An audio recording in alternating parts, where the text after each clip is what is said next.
Saya sungguh merasa senang karena pada pagi hari ini dapat bersama dengan saudara beribadah. Dan rupanya saya sudah beberapa saat tidak datang ke gereja ini. Tadi pada saat makan pagi di karavan, saya langsung mau ke gereja. Tapi rupanya saya salah jalan, saudara. Karena begitu karavan itu ada jalan yang langsung ke sana, kan betul, saudara ya?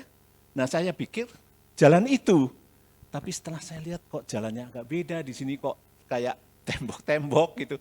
Dan saya coba naik ke atas, mana gerejanya gitu.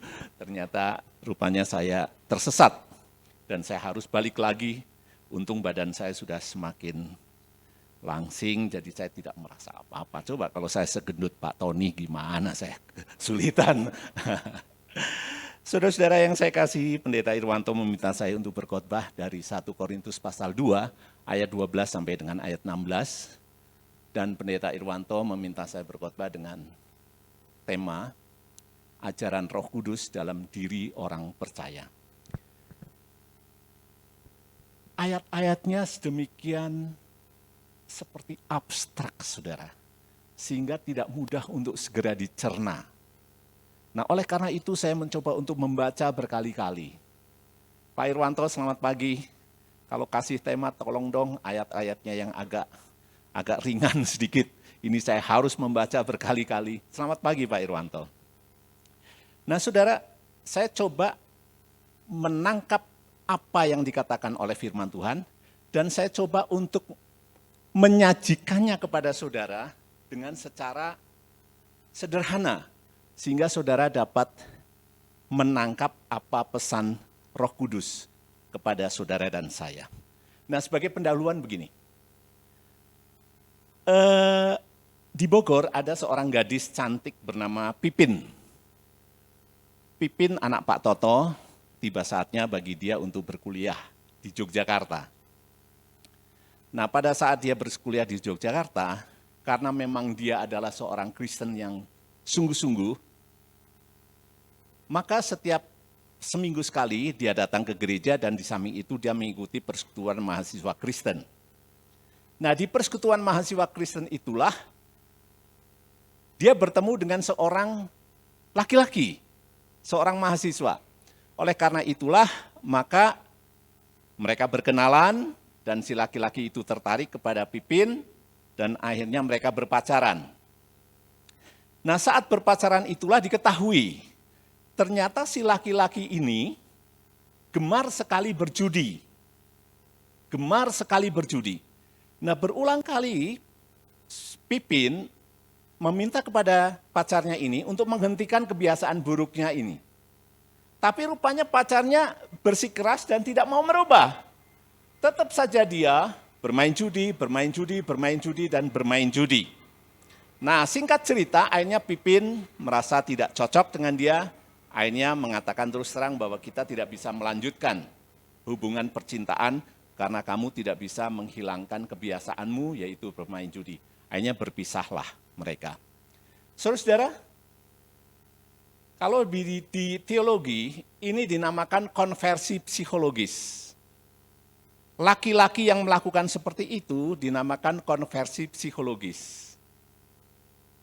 Yaitu seorang laki-laki atau perempuan yang belum bertobat, belum menerima Yesus, datang ke gereja bukan dengan maksud memuji dan memuliakan Tuhan, tetapi untuk mencari pacar, untuk menyukakan bos, atau untuk menenangkan orang tua. Nah, itulah yang dinamakan konversi psikologis. Saya ulangi, yang namanya konversi psikologis adalah seorang laki-laki atau perempuan yang belum percaya Yesus, yang belum menerima kelahiran kembali, dia datang ke gereja dengan maksud bukan untuk menyembah Tuhan, tetapi untuk mencari pacar, untuk menyenangkan bos, atau untuk menenangkan orang tua. Nah, itulah yang namanya konversi psikologis. Nah, dari ayat-ayat yang disampaikan oleh Rasul Paulus dari 1 Korintus 2 ayat 12 sampai dengan ayat 16, saya menangkap bahwa di gereja Korintus pun ternyata ada orang-orang berkonversi psikologis. Datang ke gereja bukan bermaksud untuk memuji dan memuliakan Tuhan, tetapi untuk mendapatkan sesuatu. Padahal dia belum percaya kepada Yesus. Nah, saudara-saudara yang saya kasihi, apa sih ciri-ciri seorang yang berkonversi psikologis? Setiap orang yang berkonversi psikologis itu tidak menerima karunia Allah. Itu ayat 12. Apabila saudara membaca ayat 12, maka saudara akan menjumpai di sana salah satu ciri pertama dari seorang yang berkonversi psikologis adalah dia tidak menerima karunia Allah. Karunia Allah teh naonnya? Karunia Allah itu apa ya? Karunia Allah adalah pemberian Allah kepada setiap orang percaya secara cuma-cuma, secara gratis, secara tidak harus membayar apapun, walaupun dia tidak layak untuk menerimanya. Itulah yang namanya karunia Allah.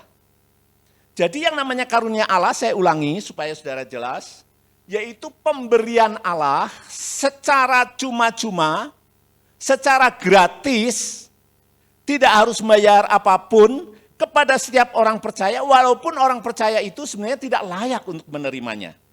Itulah yang dinamakan kasih karunia Allah. Nah, apa wujud karunia Allah kepada setiap orang percaya? Saudara adalah orang-orang percaya. Saudara adalah orang-orang yang sudah menyerahkan hidup saudara kepada Yesus. Saudara adalah orang-orang Kristen. Saudara adalah milik Kristus. Nah, apa yang diberikan Tuhan kepada saudara? Apa wujudnya? Apa wujudnya? Wujudnya adalah keselamatan. Keselamatan itu apa? Kepastian masuk ke dalam surga. Itulah keselamatan. Oleh karena itulah, maka apabila saya ditanya oleh siapapun, apakah Pak Heru yakin bahwa nanti kalau mati pasti Pak Heru masuk ke dalam surga? Dan saya mengatakan dengan jelas, saya yakin. Bukan karena saya seorang yang baik, bukan karena saya seorang yang tidak pernah berbuat dosa, tapi karena semata-mata kasih karunia Tuhan. Tuhan tahu bahwa saya tidak mungkin dapat masuk ke dalam surga dalam keadaan saya yang berdosa. Karena Tuhan absolut kudus. Enggak ada noktah dosa sedikit pun. Karena kasih karunia-Nya, sebenarnya saya tidak layak untuk menerimanya, tapi karena kasih-Nya, Allah memberikan keselamatan kepada saya. Itulah yang dinamakan kasih karunia keselamatan kepada saya. Nah, saudara-saudara, alasannya apa? Bahwa ternyata yang dikasih karuniakan Allah kepada orang-orang percaya menurut ayat ini adalah keselamatan. Alasannya adalah kata karunia itu dalam bahasa Yunaninya, dalam bahasa aslinya itu dalam bentuk perfect tense. Yaitu perbuatan masa lampau yang hasilnya masih ada sampai sekarang. Itulah perfect tense. Keselamatan adalah pemberian Tuhan. Saya diselamatkan tahun 1977. Nah, sejak saya diselamatkan di masa lampau tahun 1977, sampai sekarang dan selama-lamanya saya diselamatkan. Itulah perfect tense, saudara, di dalam bahasa aslinya, saudara. Selain itu, keselamatan yang dimaksudkan di ayat 12 ini ternyata dipakai juga di Roma pasal 6 ayat 23. Saudara hafal dengan ayat ini ya. Dan alasan yang selanjutnya, kata hikmat yang tertulis di ayat-ayat ini berbicara tentang salib Kristus. Nah, walaupun karunia itu pemberian cuma-cuma, namun bukan berarti nggak ada yang bayar. Saudara, yang namanya karunia, Pak Denny diberi karunia nih. Diberi sesuatu oleh seseorang. Diberi penghargaan oleh perusahaan. Pak Denny tidak harus memberikan apapun. Tahu-tahu, kok saya dipanggil bos? Apa ya? Nih saya kasih penghargaan. Cincin 10 gram. Duh, Pak, emang saya melakukan apa? Nggak usah tanya kamu melakukan apa atau enggak. Pokoknya aku pengennya ya ngasih kamu. Udah selesai. Itulah kasih karunia, saudara. Saya dan saudara tidak layak untuk menerima keselamatan. Kita berdosa kok. Siapa di antara saudara yang tidak berdosa? Yang belum pernah jatuh di dalam dosa? Ada yang bisa angkat tangan? Anto? Enggak juga ya? Kelihatan dari tampangmu, kelihatan banyak dosa loh. Kita semua, enggak cuma Anto, saya pun begitu saudara. Saya pun begitu. Di mata Allah saya adalah pribadi yang menjijikkan saudara. Dan kita semua sama. Nah, kita diberi kasih karunia Allah. Kita dipilih oleh Allah untuk diselamatkan. Itulah kasih karunia. Tapi bukan berarti walaupun saya gratis menerimanya, berarti nggak ada yang bayar. Ada saudara. Sebagai gambaran begini. Tadi malam saya menginap di Hotel Lodge. Dan saya benar-benar tidur nyenyak, senang sekali, menikmati betul. Tidur di lodge. Kamar bersih, rapi, air hangat, dipanasin bisa, diangetin bisa, didinginin bisa. Aduh nyaman sekali. Enggak perlu pakai AC. Nyaman sekali. Dan saya tidur nyenyak. Tidur sangat nyenyak. Apakah saya membayar Rp1, Rp5, Rp600.000, Rp1.000.000? Enggak, sudah. Gratis. Saya menerima gratis tidur. Tapi apakah itu berarti bahwa saya itu berarti bahwa tidak ada yang membayari saya? Ada, saudara. Yang membayari adalah Pak Tony dan Bu Yani. Terima kasih Pak Tony untuk tidur yang nyenyak semalam di lodge. Bu Yani, selamat pagi. Terima kasih ya Bu Yani, sudah membayari saya menginap di Hotel Lodge. Walaupun saya gratis, saudara, tapi bukan berarti nggak ada yang bayar. Ada. Siapa? Pak Tony dan Bu Yani. Demikian pula dengan keselamatan. Saudara dan saya menerima gratis. Saudara tidak harus mendirikan agama. Saudara tidak harus ke Yerusalem. Saudara tidak harus melakukan doa puasa. Saudara tidak harus melakukan hidup suci. Tidak. Saudara menerima gratis. Tapi apakah dengan demikian bahwa tidak ada yang membayar? Ada. Yaitu Yesus Kristus. Yesus Kristus yang telah membayar dosa-dosa saudara dan saya. Dia mati di kayu salib. Yesus tahu bahwa saudara dan saya tidak mungkin dapat menghapus dosa. Enggak mungkin. Tidak mungkin, enggak ada manusia satupun yang bisa menghapus dosa. Dan satu pribadi, satu-satunya, the one, dialah Yesus Kristus. Untuk menerima keselamatan dari Allah, setiap orang percaya tidak harus membayar apapun. Tapi ada satu pribadi yang membayar lunas dosa-dosa kita. Dialah Yesus Kristus. Yang telah membayar kita dengan cara mati di kayu salib. Ciri yang kedua, saudara. Ciri yang kedua adalah bahwa setiap manusia konversi psikologis itu ternyata menolak Injil.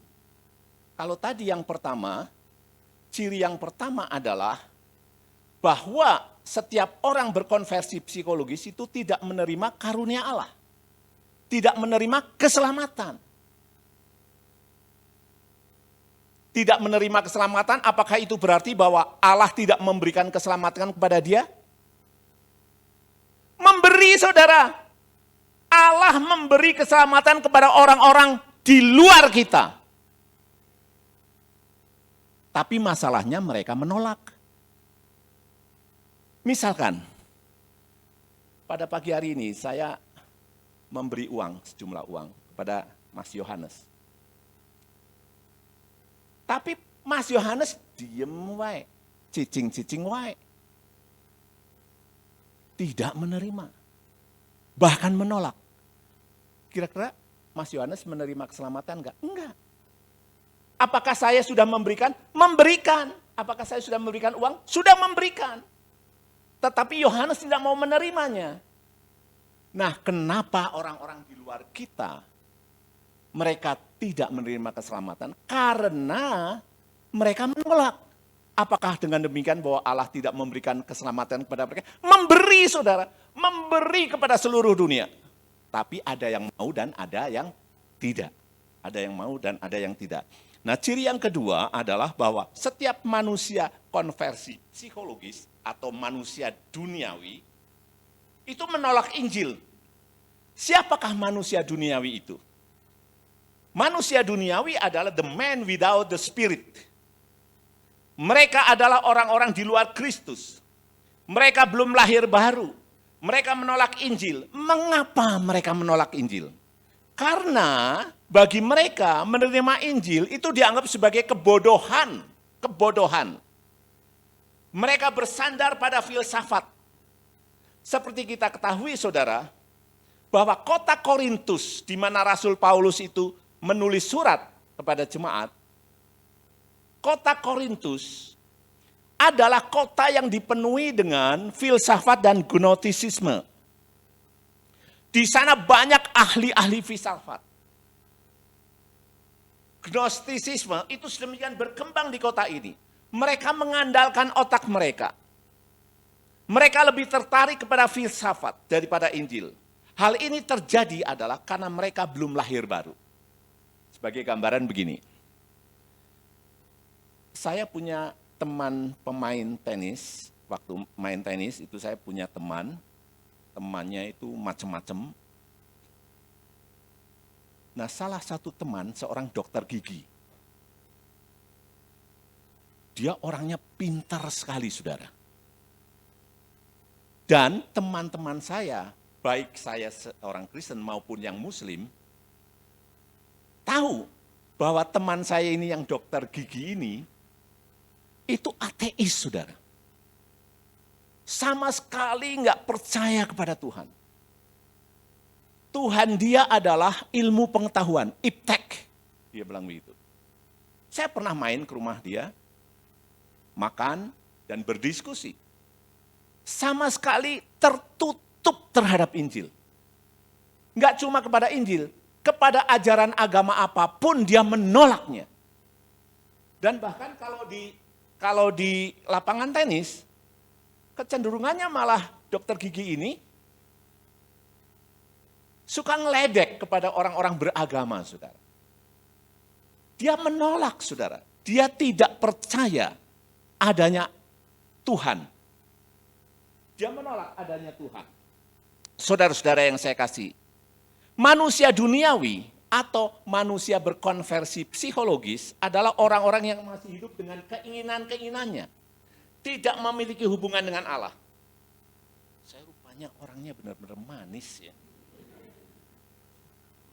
Terbukti. Jadi kayak cewek yang ini ya. Apa namanya? Aduh, tapi sebenarnya nggak boleh dipukul ya. Nggak boleh dipukul ya. Aduh, maaf. Saya agak memukul tapi nggak keras kayaknya. Nggak, buat saya nggak keras, tapi nggak tahu buat lebahnya ya saudara. Nah, orang-orang ini saudara, yang tidak percaya kepada Allah, adalah orang-orang yang tidak memiliki hubungan dengan Allah. Maka tidak heran apabila mereka menolak Injil. Dari mana asal muasal manusia duniawi saudara? Atau berkonversi psikologis? Yaitu sejak Adam jatuh ke dalam dosa, maka seluruh umat manusia dibawa ke dalam dosa. Sejak Adam melakukan dosa. Di sini ada yang namanya Adam? Oh ada. Nah yang duduk di tengah saudara, namanya Pak Adam. Ya. Sejak Adam, manusia pertama jatuh ke dalam dosa, maka Adam membawa semua manusia ke dalam dosa saudara. Seluruh umat manusia termasuk di dalamnya orang-orang beragama, orang-orang berpendidikan, orang-orang beradab, bahkan di dalam gedung gereja pun ada orang-orang duniawi. Contoh saudara, saya kagum dengan seorang misionari, nggak tahu Pak Tony mengenal atau tidak, tapi maaf tidak saya sebutkan namanya, tapi nanti di luar ibadah nanti saya bisa sebutkan namanya. Karena ini kan masuk YouTube ya. Saya kaget saudara.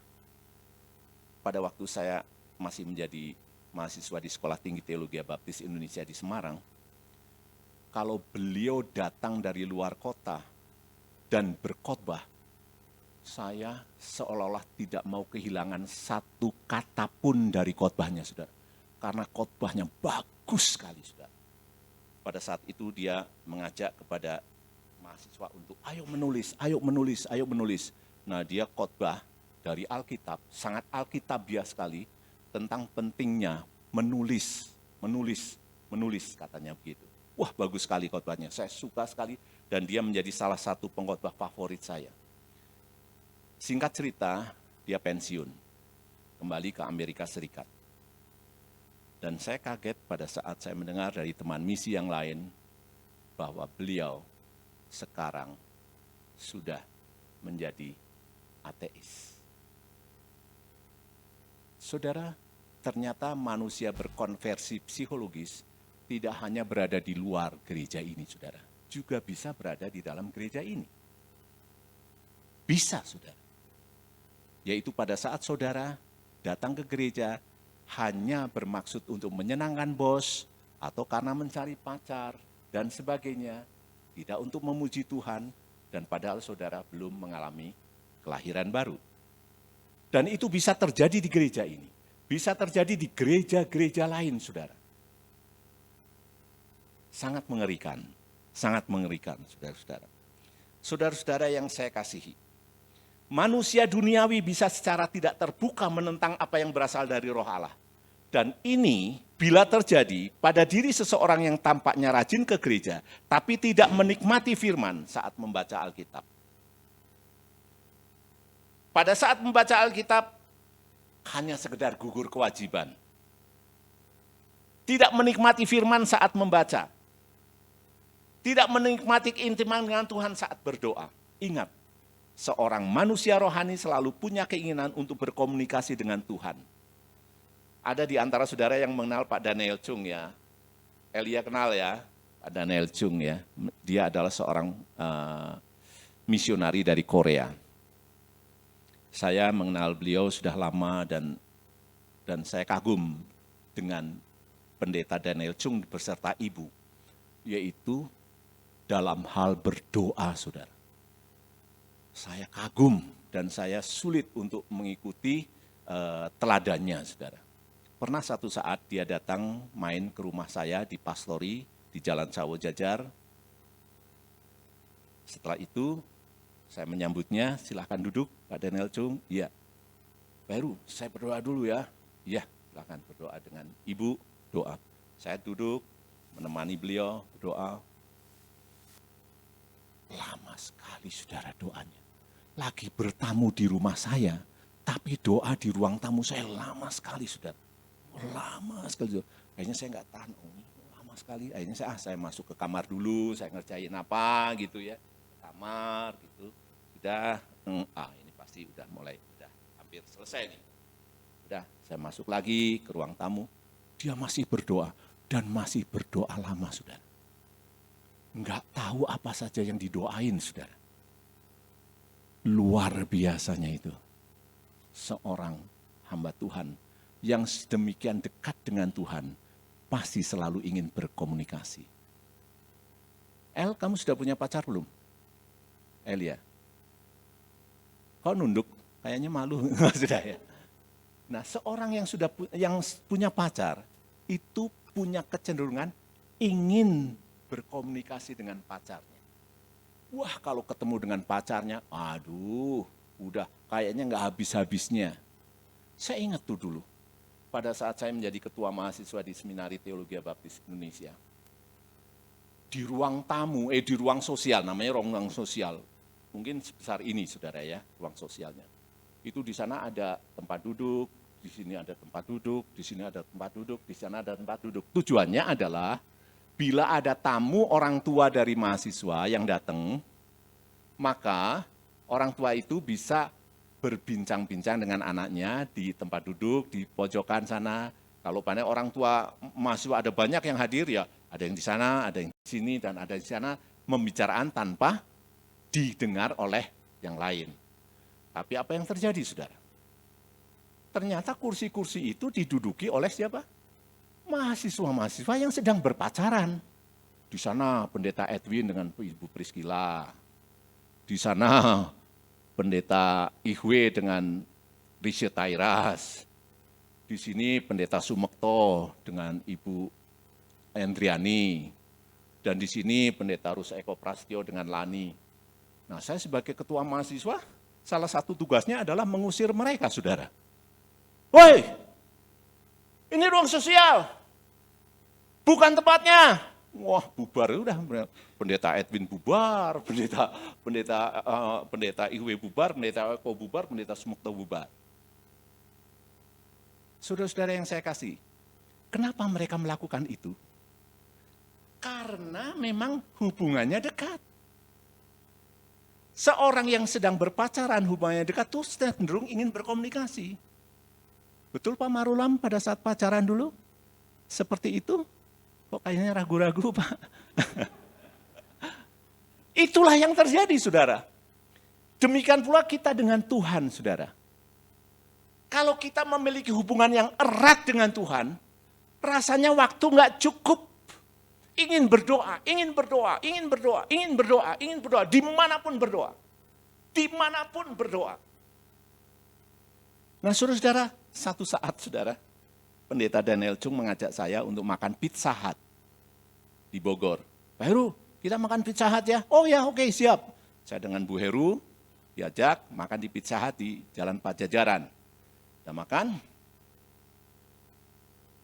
Pendeta Chung meminta saya berdoa, saudara. Waduh, ini saya tidak berharap saya yang berdoa makan sebetulnya. Aduh, ya udah, saya coba berdoa. Saya doakan pemilik dari Pizza Hut, saya doakan petani yang menanam bahan-bahan gandum, saya doakan yang memasak, saya berdoakan supir-supir yang mengantar bahan-bahan makanan, saya doakan. Tapi rasa saya enggak lama doanya. Akhirnya sudahlah, amin lah. Gitu. Terus saya minta maaf kepada Pendeta Daniel Chung. Pak Chung, maaf ya, doa saya enggak sepanjang Pendeta Daniel Chung dan Ibu, kalau berdoa kan lama. Saya sebentar sekali ya, gitu. Pak Heru, semua pendeta Korea kalau mau makan, doa lama enggak suka, gitu. Nah saudara yang saya kasih, keistimewaan Pendeta Daniel Chung dan Ibu adalah dalam hal berdoa. Dulu mungkin si Elia satu asrama kan dengan beliau. Wah bagaimana penekanan berdoa dia kepada para penghuni asrama, saudara. Kenapa? Karena hubungan yang dekat menyebabkan keinginan untuk berkomunikasi. Saudara-saudara yang saya kasihi. Nah manusia duniawi seperti ini harus dipertobatkan di ayat 14 apabila saudara membacanya. Hal ini secara tersirat di akhir ayat 14 dikatakan, ia tidak dapat memahaminya sebab hal itu hanya dapat dinilai secara rohani. Mungkin manusia duniawi dapat menghafal ayat-ayat Alkitab, tetapi tidak paham. Dapat berkata, Kristus mati menggantikan saya, tapi Kristus tidak dapat masuk ke dalam hidupnya. Dapat mendengarkan khotbah, tetapi tidak masuk akal baginya. Dapat mendengar Injil, tapi tidak kenal Kristus secara pribadi. Sungguh suatu ancaman yang serius. Bila saudara tahu dan hafal ayat Alkitab, tapi saudara tidak mengenal Kristus. Kiranya Allah membuka hati saudara seperti Dia telah membuka hati Lydia. Lydia dibukakan oleh Tuhan sehingga dia menerima Yesus sebagai Tuhan dan Juru Selamatnya. Sebagai penutup, saya ingin menyampaikan satu kisah nyata tentang seorang yang datang dari satu daerah, pergi ke satu daerah yang lain untuk belajar teologi, untuk menjadi pendeta. Nah, singkat cerita, si laki-laki ini sudah selesai menyelesaikan sarjana teologianya, dan setelah itu dia menjadi pengkhotbah. Karena dia bakatnya luar biasa, dan karena nggak tahu karena apa, karena bakat. Maka setiap kali dia berkhotbah, yang ingin mendengarkan dia tuh banyak sekali, saudara. Tapi apa yang terjadi di satu saat? Dia baru percaya Yesus saat dia berkhotbah di Kupang. Pada saat dia berkhotbah di Kupang, saat itulah dia baru tahu, baru menyadari bahwa Yesus adalah satu-satunya juru selamat. Saat itulah dia menyerahkan hidupnya kepada Yesus. Sehingga dia berubah dari manusia berkonversi psikologis menjadi manusia milik Tuhan. Dari manusia duniawi menjadi manusia rohani. Bagi saudara yang hadir pada pagi hari ini, apabila saudara menyadari bahwa diri saudara belum menyerahkan hidup saudara kepada Yesus secara pribadi, ambillah kesempatan. Jangan menunda-nunda. Jadikanlah Yesus Tuhan saudara. Undang dia masuk ke dalam hati saudara. Yesus, masuklah ke dalam hatiku. Aku percaya kepadamu, aku menyerahkan hidupku kepadamu saja. Mari kita berdoa. Bapa di surga, Bapa yang maha baik, kami